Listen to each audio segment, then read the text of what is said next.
Greetings and welcome, all you weary travelers and armchair philosophers. My name is Dan with a K, and the K is silent.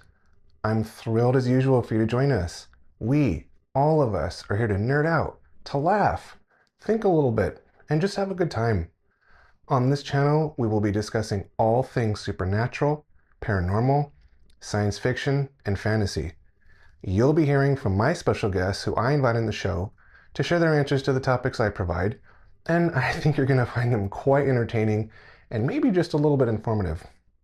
At the end of every episode, I invite you to write in your own answer so that you can participate as well. So now, I invite you to relax, grab a snack, unclench your jaw, and put up your feet and get ready to open your mind and test your beliefs as we explore high strangeness and the mysteries of the universe.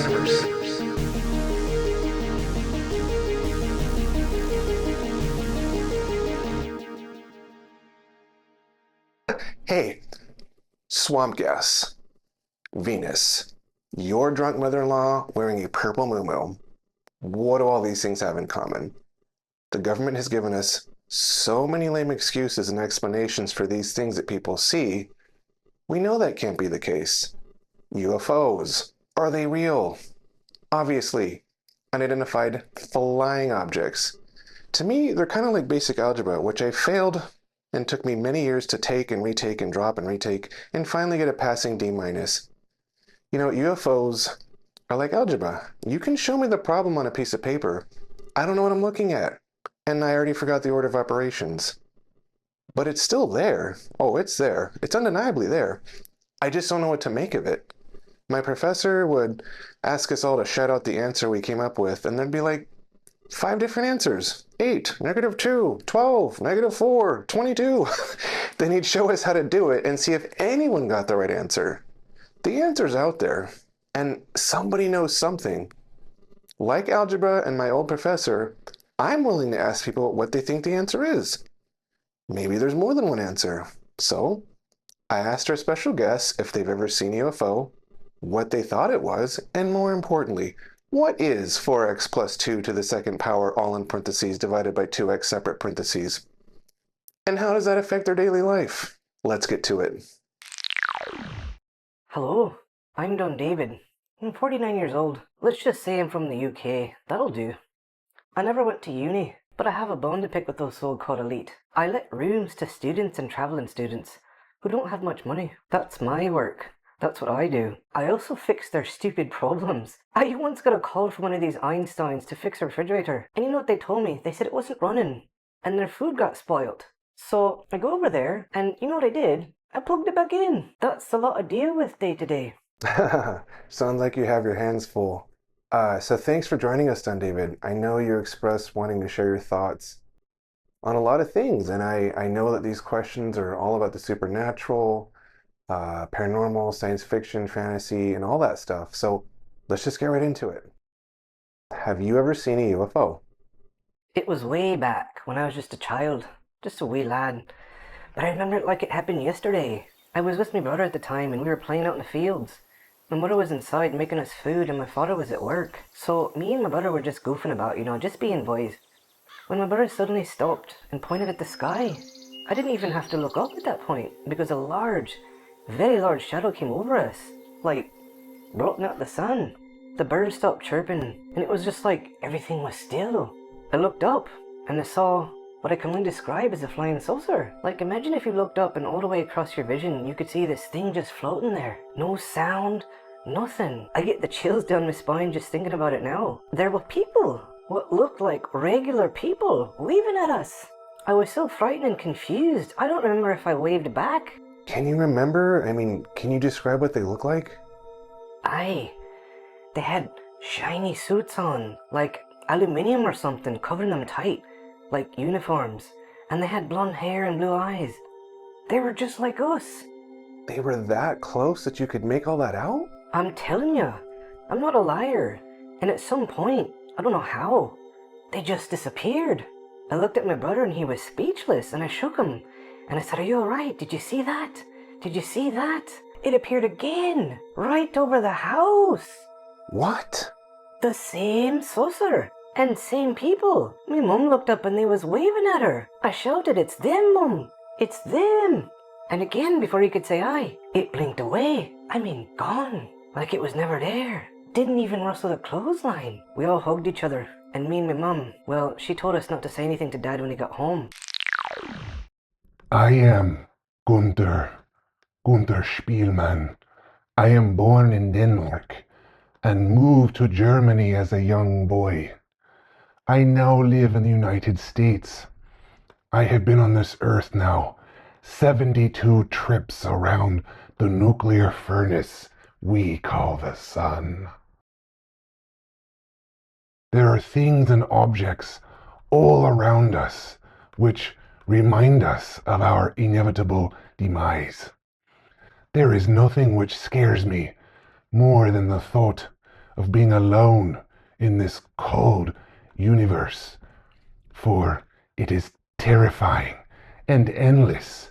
But alas, we are here to experience all that it has to offer, no matter the cost. We are candles in the dark. You may call me Gunther, and I will call you Dan. We are already connected through our shared experiences and our search for truth and consequences. Thank you so much for being here. I know you're a self-proclaimed philosopher and student of life.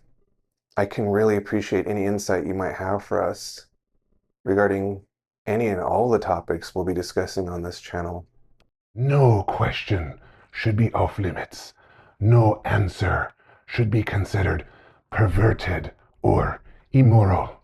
Life is a banquet which we must all take into communion.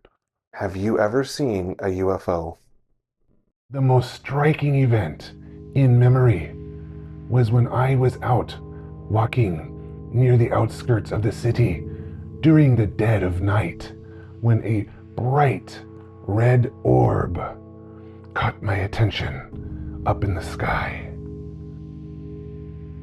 It moved in such erratic ways that I could only surmise it to be said UFO. I knew it was not a drone because this was many years ago. It was much higher in the sky, to be sure. I would estimate it to have been perhaps hundreds of meters in diameter, which of course cannot be conventional aircraft. It swooped and darted through the sky like a mouse invading its natural predator, der Fledermaus. It took off at such a high rate of speed that I can only assume its origin to be otherworldly. I do not fear these creatures or higher intelligence. I only want them to know that I come in peace.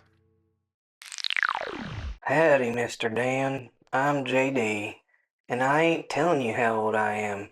My old lady'll get mad at me. I'm from West Texas. People call me Cricket, 'cause I'm bow-legged as a cricket on a beer bottle. But in all actuality, I do have rickets. Got it when I was just a boy. Everywhere I go, people think I just stepped off a horse. So glad you could join us today. Thanks, JD. Mm-hmm. JD, I know you have a certain connection with strange things and supernatural stuff. I'm really glad you're willing to talk about these kinds of things. It's important. Yes, sir. So, JD, my question is, have you ever seen a UFO?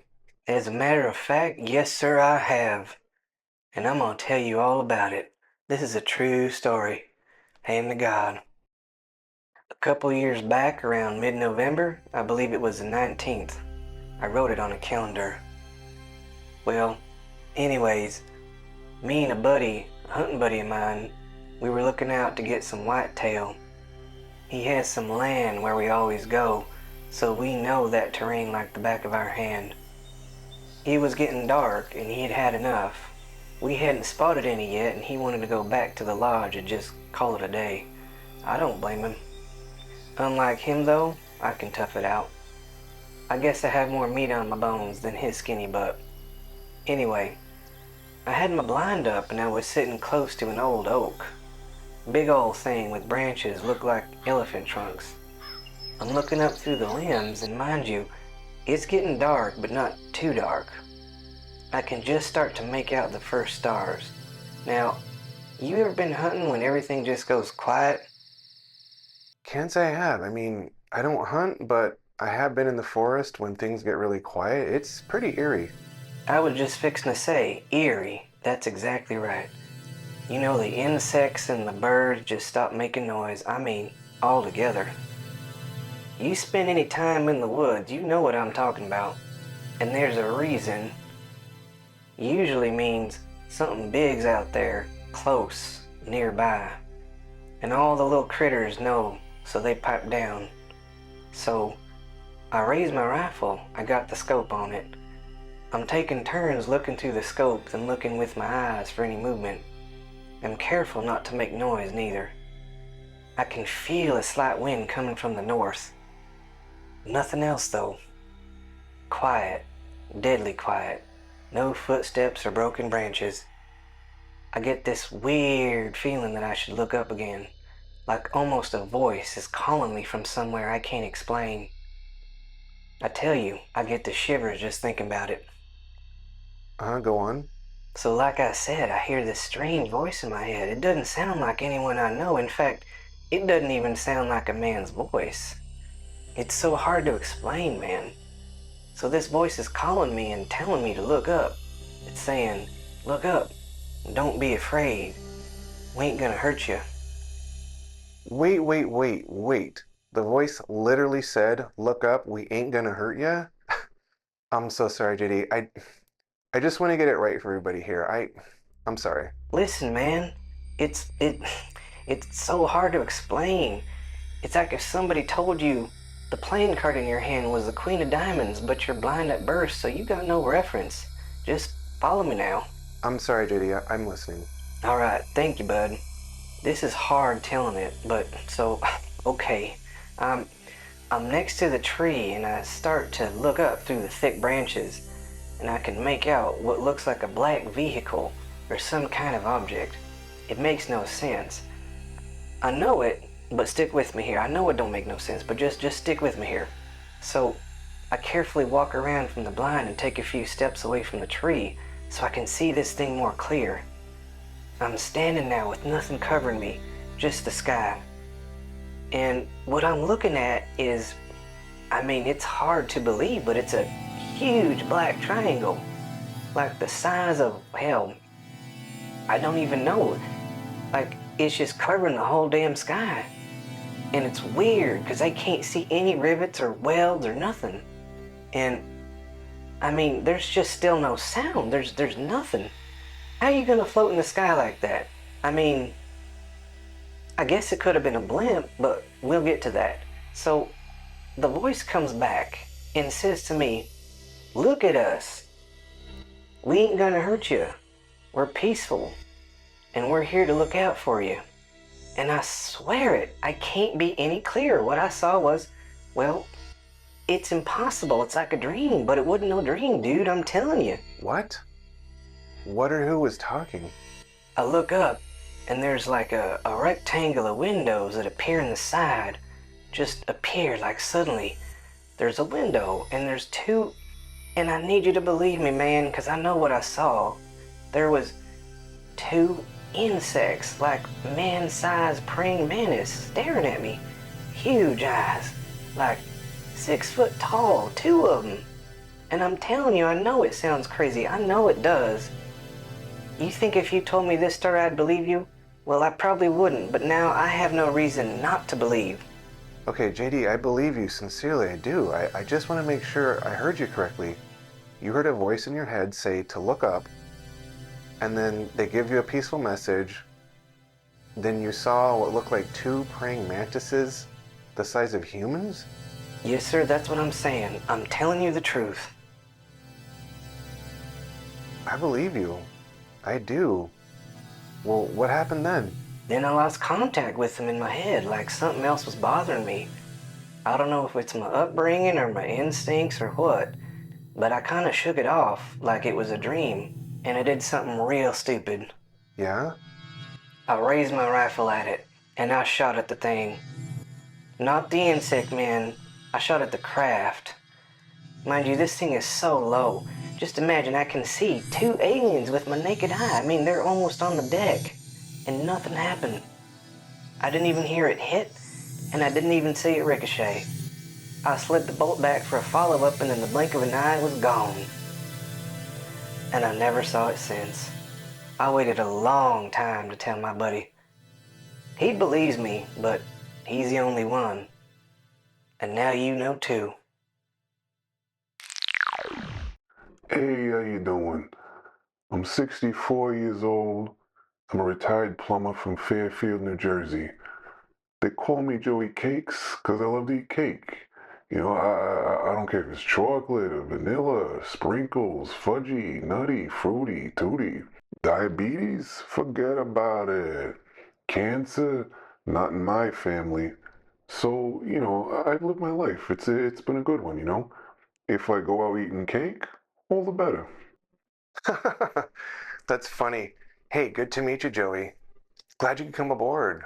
I know when I sent out the survey, you had filled out quite a bit, so I'm really excited to see what you have for us. Hey, no problem. In fact, I'm glad I'm here because I got a few things to say. So, Joey, I want to start out with a really broad question, a hot topic on everyone's mind. Have you ever seen a UFO? Have I ever seen a UFO? I think it was, June 1984? My Uncle Tony somehow got these really cushy gigs with the feds. I guess they needed my father and his brother both, so that summer we go up to Indian Point near Peekskill. They got a nuclear plant up there. We get these special badges and we go on the grounds. I mean, we figure while we're waiting and we're on their dime, why not just relax until he gets back, right? We had the radio on. My father loves the Yankees. They were talking about the game. And all of a sudden, the radio starts cracking. Like it's losing the audio. There was some kind of interference. And then, get this, the whole radio shuts off. And as we're looking out, like at the buildings near us, all the lights turn off. I mean, like snapping your fingers. My father's getting a little worried. I can see it on his face. So he says to me, "Hey, don't worry about it. It's a nuclear thing. They're probably resetting or something." I'm getting scared though. I don't know nothing about how those nuclear things make the power. We get out of the truck and we start looking around, right? And it's dark out. A security guard who lives nearby yells at us to get back in the truck. Before we could even do that, everybody looks up. You know, like when a home run goes over the fence, everybody's heads turn at the same time. We look up, and there's this giant, I don't know how else to describe it, boomerang-shaped thing just gliding over the domes, you know, the nuclear part, I'm assuming. It didn't make a sound. There were these lights, red I believe, but sometimes going white. Oh, wow. So a huge boomerang? How could you tell how big it was? Was it really high in the sky or in the air? Like, how did you know? I'm telling you, man, it was hovering so low, but it was black, like all black. If you stood on top of one of those buildings and hit a baseball at it, you could hit it. So what did you guys do? What did the security guards do? Nothing. There was nothing you could do. This thing, whatever it was, just shut off all the power. I mean, it stayed there for a while. At any point, did you think you were in danger? I mean, what did your dad do? Did he say anything to you? You know, my dad was very old school. He didn't like to talk much, and when he did, he meant whatever he was telling you. I think we were all shocked and confused so much, I don't remember him saying anything. Were there any occupants on the thing, or did you see any pilots or windows? You couldn't make anything out except the black shape of it and the lights. I don't know if it was military or what, but I mean, come on, unless it was a blimp, which I didn't think it was, there's nothing like it. I was more scared that nuclear thing was gonna blow up or something, like go into a meltdown. I mean, it's the 80s, you know? Think it was only like 2 or 3 years before or after that Chernobyl thing happened. So what ultimately did you guys do? Like, what happened after it left? Yeah, so like I says, it was there for I don't know how long. There weren't no searchlights on it, aliens coming out, nothing like that. After a while, it glided away until you didn't see it. It just went off down toward the river. That's nuts, man. Yeah, and then like the snap of your finger, all the lights turned on. The radio too. Hello, my name is Max. Let's just say I'm old enough to remember when Kennedy was shot on television, and I was at Brandeis at the time.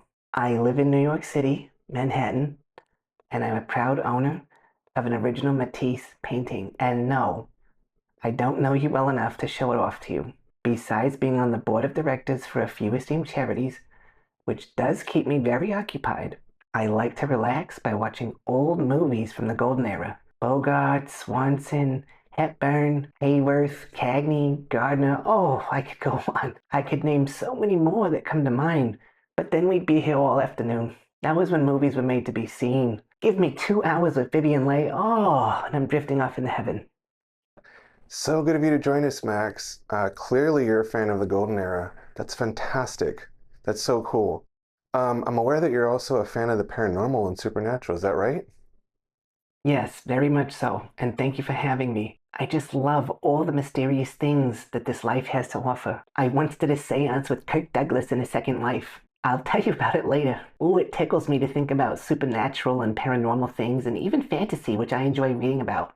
Science fiction, not as much. I still am open to what wonderful things the future has in store for humanity. Wow. Sounds like you're really familiar with these subjects. That's perfect because, Max, I'm going to start off with a very, very popular question. Are you ready? Oh my goodness, where do I start? Tell me, Max, have you ever seen a UFO? I was with a friend and we were driving through the Southwest in a convertible. It was a Cadillac. Those cars are so luxurious. Oh, like gliding on air. Well, it was during the 70s and we were on our way to meet some friends in Marfa, Texas? Yes, Marfa, Texas, where they have the Marfa lights. Yes, exactly. Now don't get ahead of me. We were in Marfa visiting our artist friend, and one night they asked us, "Do you want to see the Marfa lights?" I had heard of them, mind you, but never seen them up close. Yeah, there's a dedicated rest stop to watch them. I went there a few years ago. Really strange movements, very mysterious. They kind of moved around like, well, not like anything I've seen. I definitely recommend if you're going to go that you stay for a while because we didn't see anything strange like right away, but it seemed like the longer we stayed there, the more we saw them doing really weird stuff, like really wild movements. I am highly inclined to agree with you, Dan. They are mysterious to be sure. Only when we went that night, that thing wasn't there. My friend had an army jeep at the time, and well, we drove off into the desert toward that mountain range. There was just enough moonlight to drive for a while off-road. We didn't have to drive far before the most magical thing suddenly happened. What seemed out of nowhere, a small light, I guess you could say an orb, maybe the size of a beach ball, started coming toward us from the distance, from the mountain range. My friend stopped the jeep, and it didn't come from the sky. It was more like a headlight coming at us. We didn't panic because my artist friend said that they know about your intentions and they can sense your feelings. What do you mean by that? The orb? The orb can sense you? Yes, our friends at the colony are all very spiritual. They're very peaceful. They've grown accustomed to a life of meditation and living with the land and all and everything that comes with it. You know those artist types. They all told us that if you keep an open mind and don't act afraid, you are more likely to have an up-close interaction, so to speak. It's the same with dogs and animals in nature. They can sense if you're afraid or not. This thing, this light keeps coming at us and it's getting closer. My friend says to breathe easy and just keep an open mind and an open heart. And I'm already surprised that she's so in tune with this thing. I mean, my God, how well do they know each other? This orb gets within a few feet of us. It stops and hovers. And I mean, it's breathtaking. It's highly intelligent. At least that was my impression. It starts to circle the Jeep like a curious cat, and then it goes to the side of us on the driver's side and is still as the night. It doesn't bob or sway or anything. Oh, wow. And so what did you do? I'm trying to get a good look at it. I can't make out anything inside of it. Nothing mechanical, no sound whatsoever. It's just this beautiful glowing orb. and there doesn't seem to be a single point of light. It was so even from all sides, I couldn't make out any gaps or dark spots. I say again, it's as if the whole thing is just a floating ball of light. I slowly turn to my friend, and he's already getting to move his camera up, and as soon as I look back at the orb, whoosh! It speeds off back towards the mountains. My friend, none of us even got one picture. That's amazing. I have so many questions. Do you think it knew you were going to take pictures? Like, did you sense anything? And did you receive any messages from it? I'm sorry, it's just crazy to me. Did it seem like it was trying to communicate with you? Dan, I'm telling you, it was magical. It was definitely real. And I believe it to be some kind of intelligent creature, just based off of all the talks we had and what we had observed. I don't think it was one of these drones that people control. I mean, we're talking about, this would have been 40 years or so ago. I mean, it was so beautiful. And for the record, I don't believe it was extraterrestrial. And what makes you say that? I believe, especially since that encounter, that they are some kind of beings that we just don't understand or have enough information on. It's a shame that no one has really tried to study the lights from a spiritual perspective. Gosh, there's so much. I wish I was there. Well, friends, that's going to do it for today's episode. What do you think? Are they ours? Are they from another planet or another dimension? Maybe they're from the future. All the above? Are they piloted from within or perhaps remotely? Tell us what you think. Leave us a brief description of your sighting or encounter in the comments down below. And before you go, please subscribe and like my channel. Share it with anyone and everyone you think would like it too. You probably know a couple people, right? It would mean the world to me. It really would. I'm Dan with a K. It's been an absolute pleasure and an honor to have you with me today. Until next time, stay frosty and everything will be okay.